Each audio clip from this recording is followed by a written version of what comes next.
aquí con una de las profesoras más importantes y notables de la región chiquitana de Bolivia.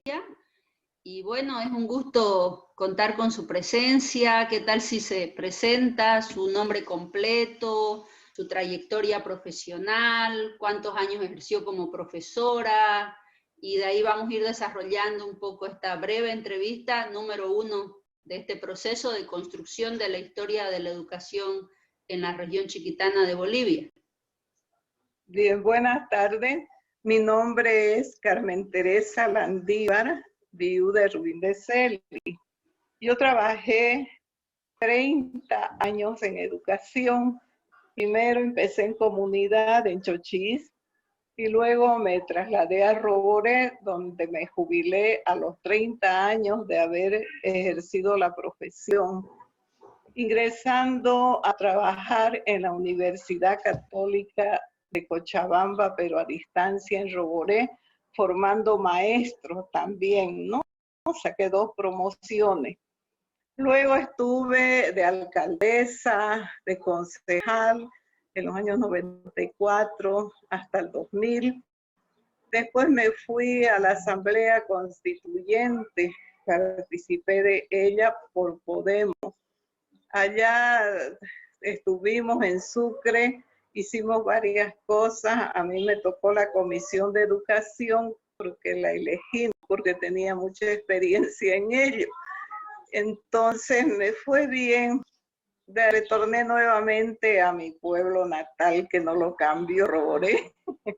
Y sigo en educación. A veces van los maestros con esta nueva reforma educativa que tienen y les ayudo también en sus proyectos. A los alumnos les atiendo en sus requerimientos que tienen en secundaria. Bueno, uno nunca deja la profesión, ¿no? Y mientras uno puede ser útil, sigue trabajando. Esa es la forma en que trabajo. Pero también, como me gusta la repostería, la cocina, todo ello lo practico. ¡Qué maravilla! Y a veces piensan de que el volver, después de ser una autoridad, volver a trabajar en la cocina es una deshonra. Y le digo, no, para mí es un hobby, lo cual yo comparto porque desde mi niñez también aprendí a ello junto con mis tías y mi abuela, ¿no? De lo cual me siento orgullosa y no voy a dejar de hacerlo hasta cuando las fuerzas me den, ¿no? Claro, qué hermoso lo que nos menciona la profesora Carmen. ¿Cómo le gusta que le digan? Nosotros la conocemos, bueno, es mi tía, la tía Carusa, yo así siempre la he llamado, la tía Carusa, pero aquí para la audiencia que va a escuchar en la posteridad estas grabaciones, ¿cómo le gusta a usted que la llamen normalmente? ¿Los alumnos, cómo la reconocen, cómo la nombran? Los alumnos me nombran de profesora Carusa. Y me Carusa gusta igual. ese apodo que me lo puso una monjita que trabajaba conmigo. Me decía, tú eres la Carusa, eres igual que mi gato.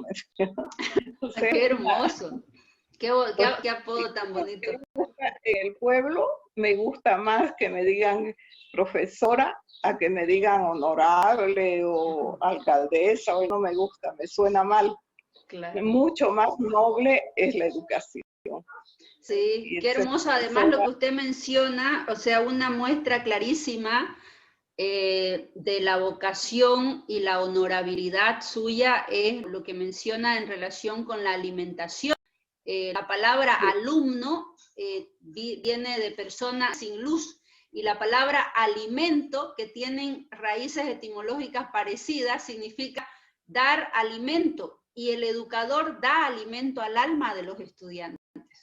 Y usted además da alimento material para el cuerpo físico y alimento para el alma de los estudiantes. Entonces, realmente los grandes hombres y las grandes mujeres de la historia han recorrido muy bien su relación con los frutos de la tierra y los han sabido elaborar para hacer que sea un alimento. Y eso es lo que usted ha hecho, ¿no? Con muchas generaciones de jóvenes y niños en Roboré de chiquitos. Le han llegado y usted los ha formado. Sí, es verdad, porque la educación chiquitana, nos decían a nosotros, nuestros anteriores maestros, que es cristiano misionero en la evangelización y en la educación para contar con una sociedad más justa, más sensible, con criterios propios, ¿no? Que eso nos lo fueron transmitiendo a través de, primero la educación fue algo rígida, era memorística, donde solo el maestro participaba de las clases, pero también nos formaron en valores éticos cristianos morales, lo cual uno no olvida nunca. Eso que aprende uno en la niñez y la juventud es algo que le marca el proceso de su vida, ¿no?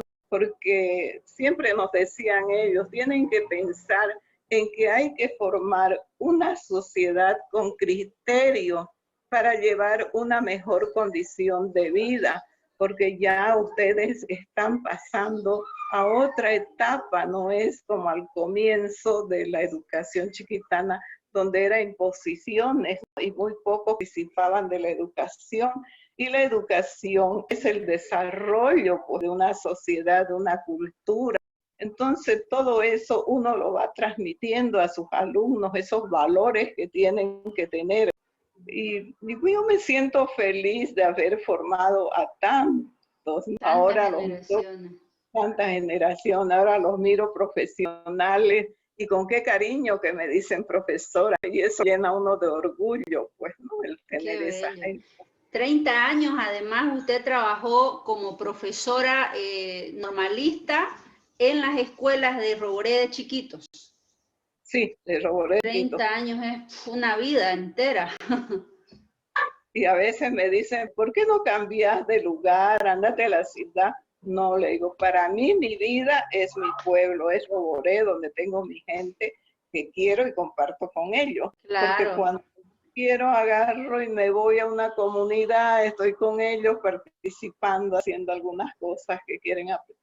Entonces, tu vida es enseñar siempre, ¿no? Qué hermoso, una educadora de vocación completa, impresionante. Y en la época de formación, cuando usted se formó para ser maestra, para ser profesora, se formó en la Escuela Normal de Portachuelo, en la de Cochabamba. ¿Cómo eran esos años? ¿Cuáles fueron los desafíos y cuáles son las alegrías, los recuerdos de esa época?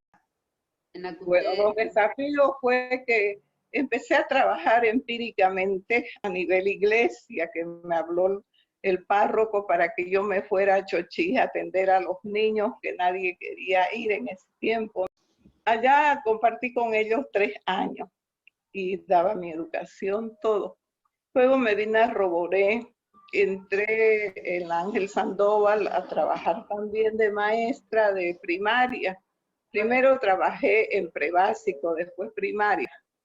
Y allá vino la obligación prácticamente, ¿no? De que teníamos que tener el título de normalista, porque solamente teníamos título de bachiller. Ingresamos a estudiar en la normal de aquí de Santa Cruz, la Enrique Finot. ¿Ya? Y después nos pidieron que tengamos una formación más elevada. Entonces decidí estudiar lenguaje y literatura a distancia en el ISER de Tarija. Saqué también lenguaje y literatura, que me sirvió mucho en mi vida cuando ya tenía que capacitar a los normalistas también. Qué hermoso. Entonces todo tiene su ser, ¿no? Y su saber.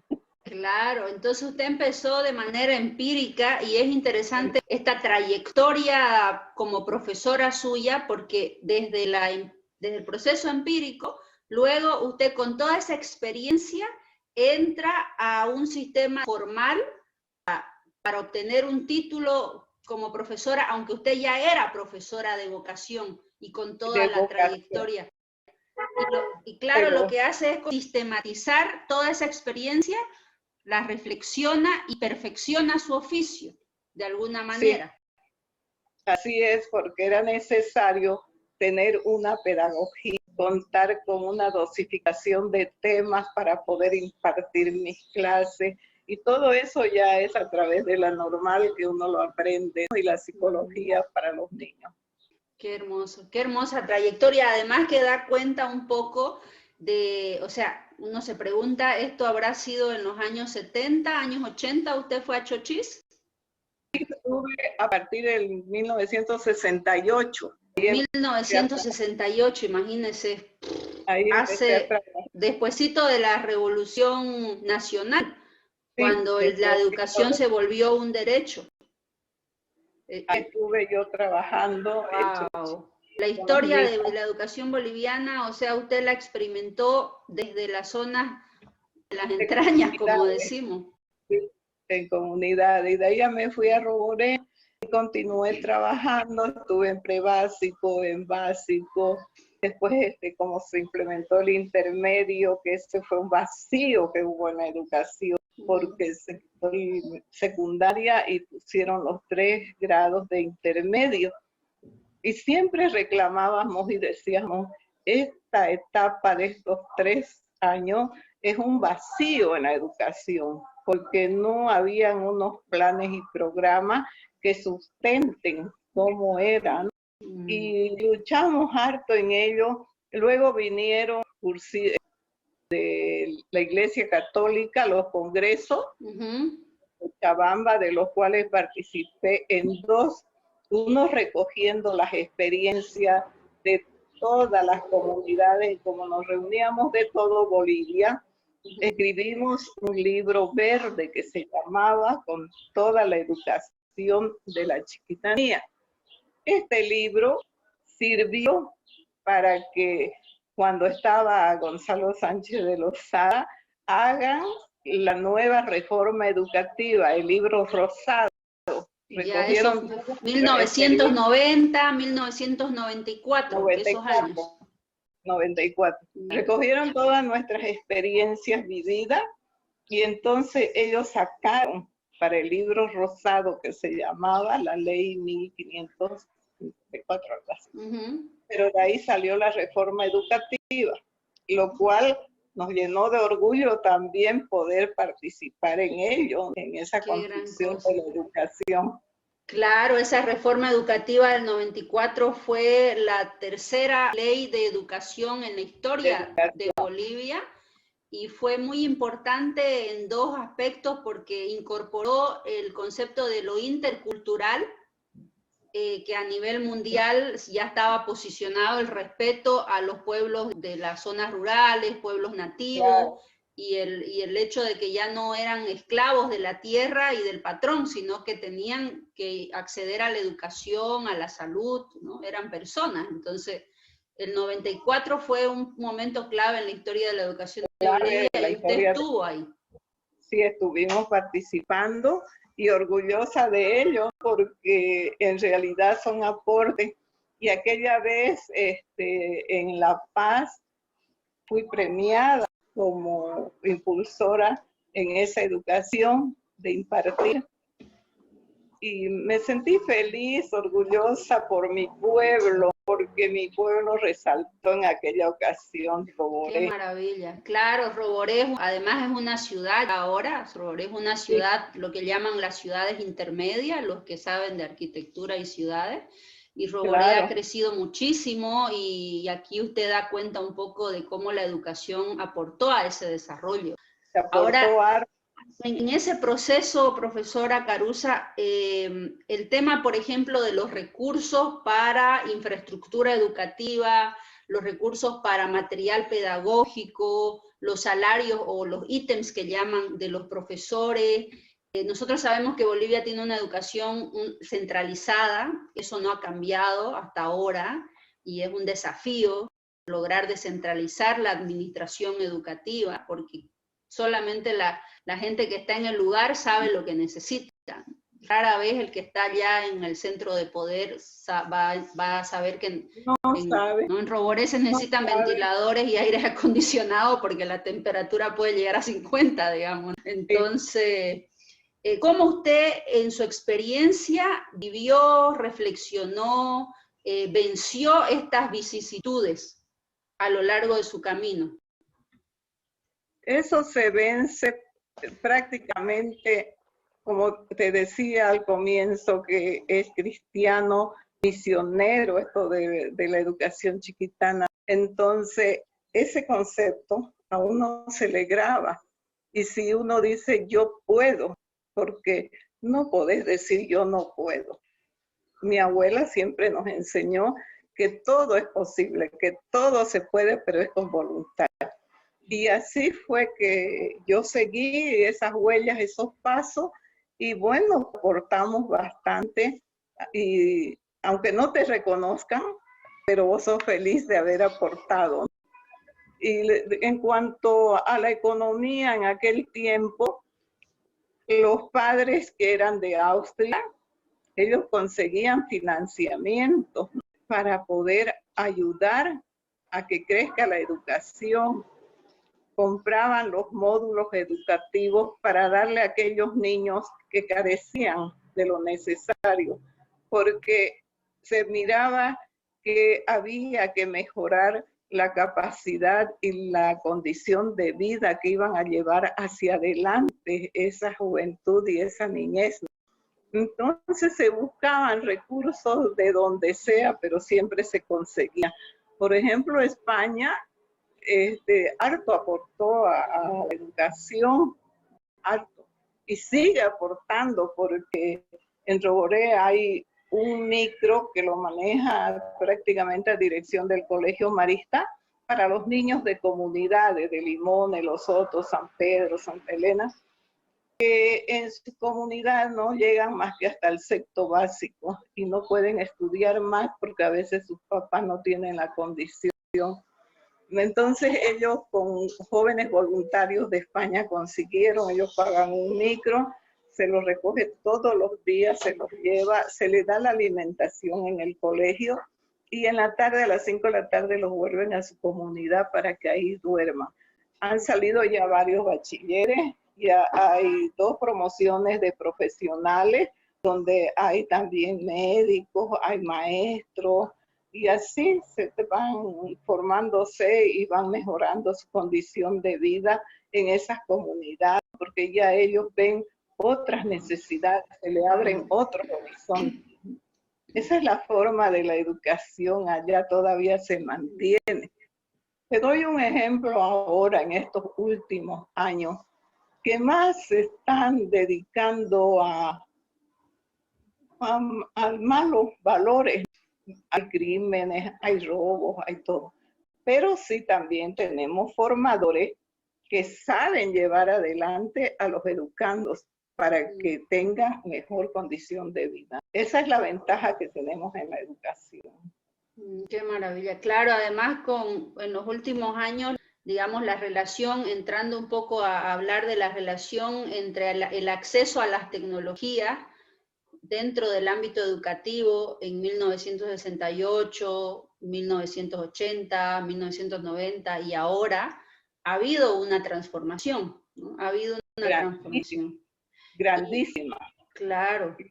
¿Cómo usted ve ese proceso desde su experiencia? Ese proceso ha ido de a poco, ¿no? Se ha tenido que ver cómo hacer, más que todo, que la juventud llegue a esas tecnologías, igual que los niños, porque a los niños se les enseñan los experimentos, todo aquello que tienen que llevar hacia adelante, y se les induce a que escriban sus experiencias, que eso tiene un valor para sus futuras generaciones, ¿no? No dejar en ese vacío todo aquello, sino que recojan las experiencias de esos lugares.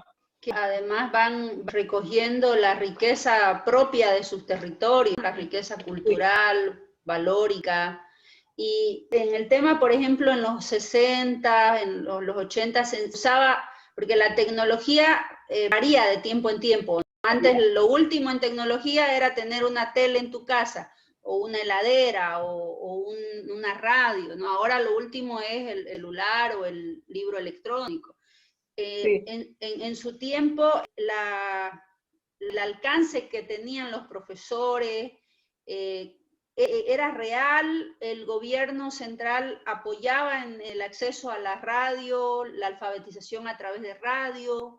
¿O se sentían, digamos, largados a su suerte, como se dice? En el tiempo de los 60 a los 70 era la radio.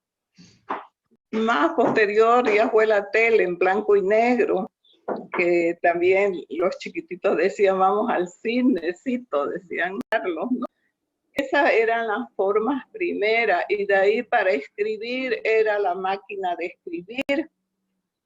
Para la dactilografía y demás. Eso fue hasta casi el 80, la dactilografía por allá por nuestra región. Wow. Todo el tema, y el proceso, por ejemplo, en su experiencia, el tema de la capacitación y actualización del personal docente para la Chiquitania, la mayoría de los profesores, en su experiencia, tanto como profe y como también alcaldesa, los profesores de la región chiquitana son de ahí del territorio o vienen de otros lugares. La mayoría son del territorio, que se han formado, ¿no? Nos hemos formado. Llegan de otro lado las mujeres de los militares que van con destino, vos sabés que es una guarnición muy grande, ¿no? Entonces ellos participan. Últimamente, eran unos 3, 4 años, ya vienen normalistas de Cochabamba, de La Paz, porque no encuentran cabida por allá. Entonces se vienen hacia los pueblos a brindar su educación también. Esa es la forma en que está la educación así. Porque los antiguos profesores, la mayoría se han jubilado. Claro. Y por ejemplo, en su época el gobierno central, el Ministerio de Educación, enviaba ítems, asignaba ítems a los profesores que, digamos, terminaba el bachillerato y luego entraba a dar clases. ¿Y les asignaban un ítem del Ministerio de Educación o eso era ad honorem? Muy poco. Casi no se atendió en educación. Es lo mismo que en salud, ¿no? Muy poco atendió el gobierno. El crecimiento vegetativo exigía más ítems, pero ellos decían de que no tenían los recursos económicos para cubrir con esas cantidades. ¿Qué hacían los hermanos maristas, las madres de Sagrada Familia, los de San Francisco, los evangélicos? Ellos solicitaban a sus congregaciones y solventaban el pago de algunos maestros que requerían, ¿no? Para que cubran los ítems de Roboré. Esa es la forma. El gobierno mucho se descuidó en ese sentido. No le daban la importancia que tiene la educación para el desarrollo y la capacidad del ser humano para mejorar, como te decía, la condición de vida, porque es ello lo que mejora, no es otra cosa. Es real. Cuando la Asamblea Constituyente y en la Comisión de Educación hicimos notar todo aquello, hicimos un viaje por todo Bolivia para recoger sus experiencias, donde te daba tristeza llegar, eran las minas, esos niños que trabajan día y noche con sus madres lavando el mineral y no tienen una educación. Después, cuando llegamos al Beni, pucha, que me dio una tristeza y todos quedamos tristes de ver que nos pedían que la educación sea por medio de la radio, porque como ellos trabajan en la recolección de la castaña, de las frutas silvestres para vender, ¿no? Y apoyar a sus padres, entonces no tenían tiempo para ir a colegios y los colegios eran muy pocos porque no habían ítems. Entonces ahí pidieron eso y posterior se implementó la educación a través de los medios de comunicación para que ellos puedan formarse también. Esos fueron los dos lugares muy tristes de Bolivia para ver cómo estaban abajo en la educación. Tremenda realidad. Bueno, yo misma me acuerdo cuando fui alumna en Puerto Suárez, me tocó vivir parte de mi primaria, la hice en Puerto Suárez y y el abandono a nivel de profesores, muchas veces en reuniones de padres, los padres se tenían que organizar alguna kermés, venta de comida, para reunir una colecta y poder pagar un salario a los profesores. Entonces, así ha sido. Y yo le estoy hablando de, esto fue, digamos, en 1995, hace poquito, y sigue pasando en la zona del Beni sobre todo, y en las zonas aledañas de Santa Cruz. Sigue así, sigue así. Usted desde su mirada como profesora, como autoridad, y toda esa trayectoria que tienen en el ámbito de la educación, ¿qué visión usted considera que podría dar un giro positivo a nivel de la administración de la educación?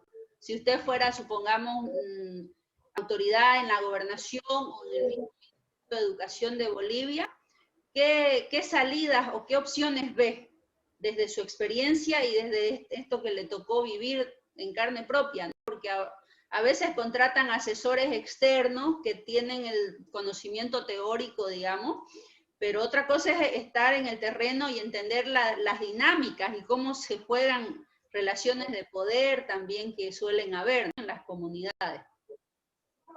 Sí, efectivamente, eso es lo que hace falta, por eso es que en los comentarios que se hacen se dicen, en los ministerios trabajan desde escritorios, sin conocer la realidad en la que estamos pasando los bolivianos, ¿no? Es necesario conocer el terreno para poder dar medidas de solución. Por ejemplo, una medida de solución sería destinar más recursos económicos para pagos de salario, implementar más estudios en cuanto a la pedagogía, la psicología y de los niños, de los mismos maestros, porque los maestros muchas veces necesitamos una orientación. Y esto se puede hacer a través de cursillos o de cursos de capacitación para mejorar esa condición de estudio, ver la forma de conseguir financiamiento, porque nosotros hemos visto de que hay financiamiento para implementar la educación. Lo que le falta es hacer los proyectos educativos que hacen el requerimiento de aquello para conseguir esos recursos económicos de otros países. Claro, y con eso mejoraría la condición de la educación en Bolivia. ¡Qué claridad! Usted está lista para asumir el ministerio y darles una cátedra a los que están ahí ahorita haciendo sus operíos, como decimos, ¿no? Operíos porque se ocupan de dañar al uno al otro, por eso te digo que los valores humanos se han invertido. Hay casi, ¿no? Éticos cristianos, donde te enseñan la solidaridad más que todo con aquel que lo necesite, que lo requiere. Tal cual. Me encantó la mirada que usted tiene tan clara, además de que solo hay que implementar proyectos educativos, ¿no?, en las diferentes zonas, proyectos educativos.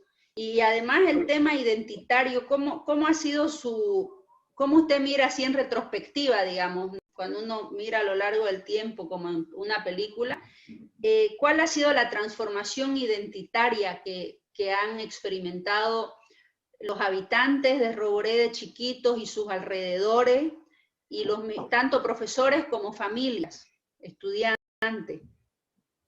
¿Cómo se ha movido esa identidad chiquitana?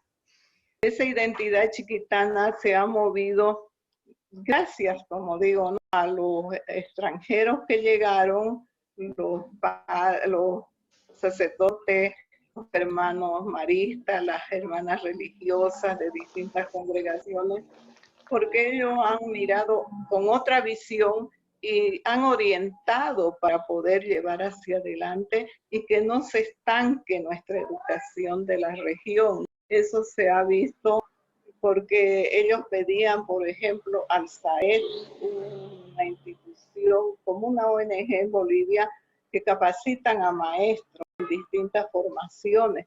Iban ahí y bueno, se fue mejorando, se fue mejorando.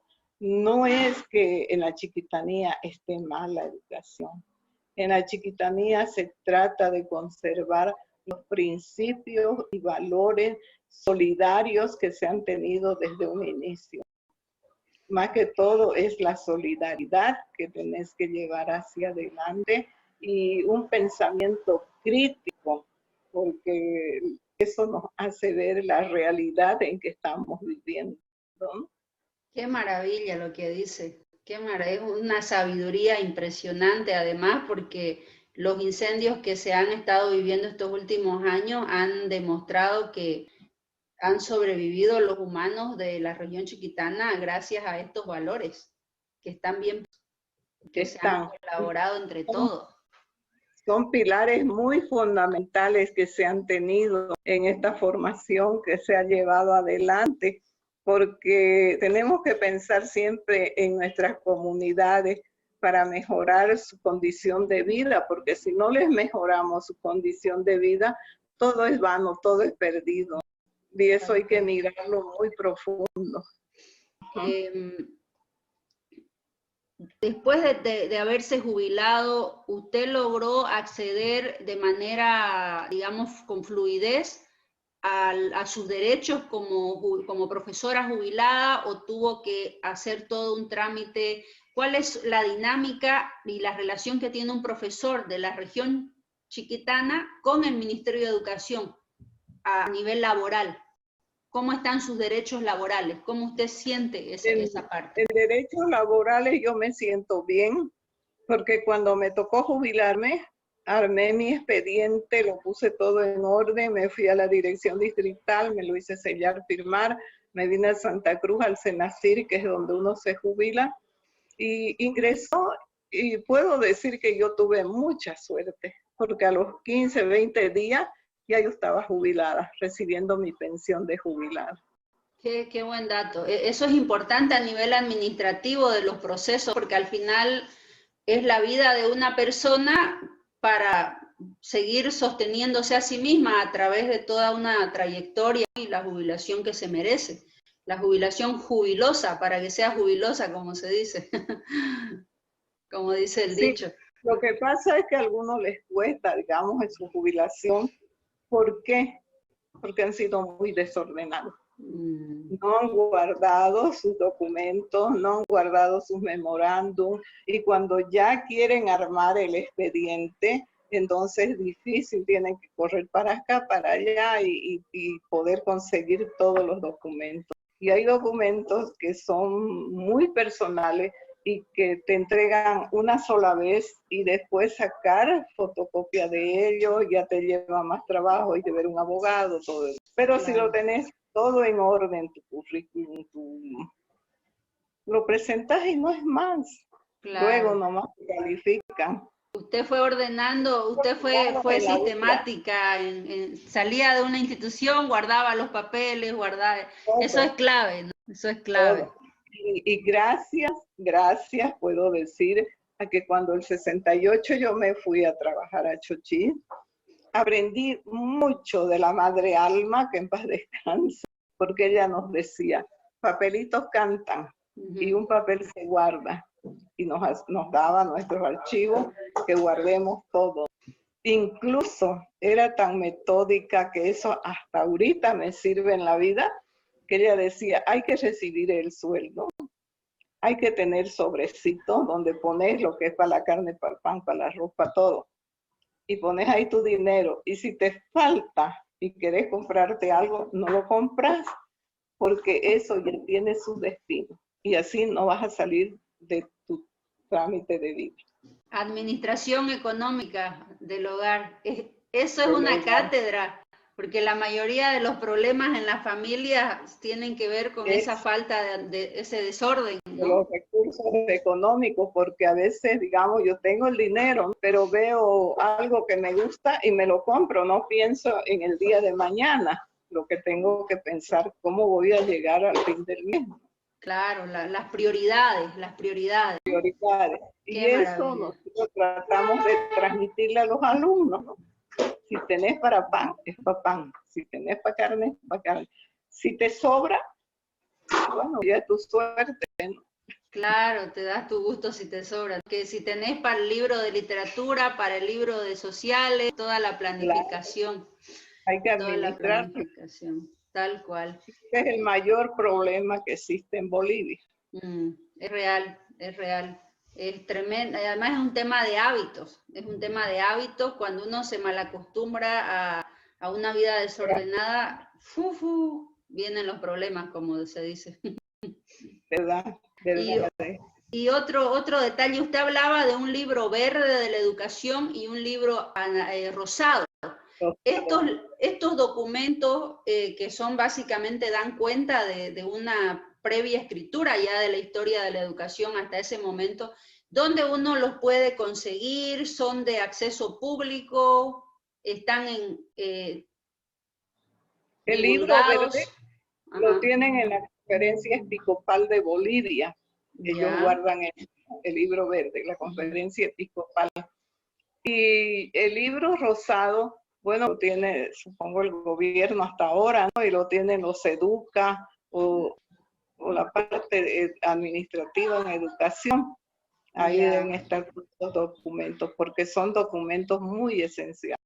Sí, esos son documentos clave porque yo recuerdo hace unos meses atrás, bueno, en realidad ya va a ser un año, hace un año que me tocó ir a Bolivia, más de un año, a La Paz, y para acceder a estos archivos de reuniones o asambleas realizadas en el 94 y en el 2008, 2009, cuando era el proceso constituyente, digamos en esos dos momentos, pero no logré acceder a esos documentos porque son archivos históricos de la educación. Entonces... Eso es en Sucre, en la Biblioteca Nacional. De archivos, ya, en la ABNB, la Biblioteca de Archivos Nacionales de Bolivia, en Sucre. Ese es un dato clave, Me va a tocar hacer, Dios mediante, cuando se pueda viajar, un viaje a Sucre para solicitar copia de los originales y poder, digamos, tener más claridad también de quiénes participaron, qué acuerdos se hicieron y qué cosas no se cumplieron también. Yo en la asamblea tengo ya. Lo que a mí me tocó en educación, lo tengo guardado en su bodega. Y el libro verde, yo puedo hablar con el obispo de San Ignacio, si él me lo consigue, para tenértelo. Ah, buenísimo, eso sería de gran ayuda porque de esa manera se puede obtener una copia y eso también se incorpora en el análisis que estamos haciendo para la historia de la educación de toda la región chiquitana, porque a largo plazo lo que buscamos es con los resultados de esta investigación son dos cosas puntuales. El objetivo 1 de esta investigación del doctorado en educación aquí en la Universidad Católica de Chile es tener armada la historia de la educación de la región chiquitana de Bolivia a partir de las voces y la experiencia y la trayectoria de profesores de la talla de usted.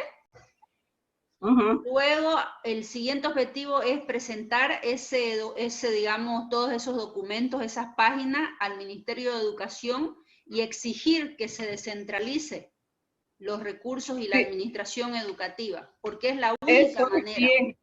Es bien la descentralización de la educación. Es lo mejor. Y ya generar proyectos para que haya autonomía de recursos, porque es mentira cuando dicen que no hay recursos.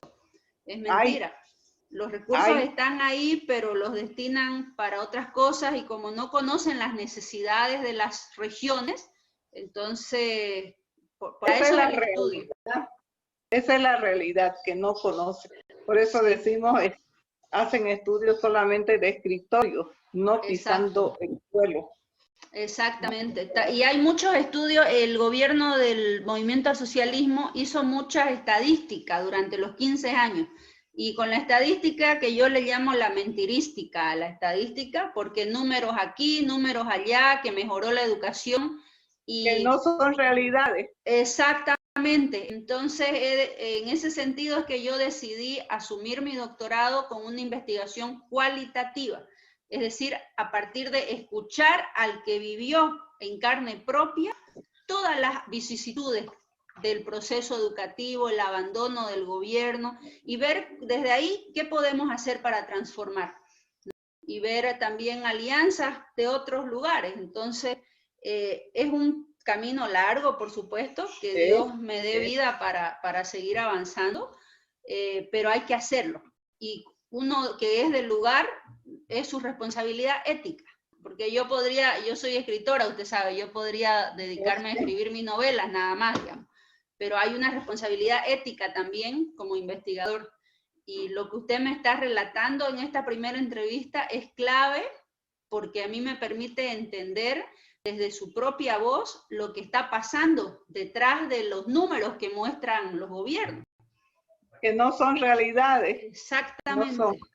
Tal cual, tal cual. Entonces, te felicito que hayas tomado esa decisión de hacer este estudio profundo de la educación, que es lo que mejora en todo el mundo la calidad de vida de las personas. Es así, tía, no es otra así. Cosa. No hay otro, o sea, uno puede tener un montón de recursos en el banco, pero si no sabe cómo los va a usar, o sea, si no tiene educación... no tenés nada si no tenés educación, porque tu cultura viene de la educación. Tal cual.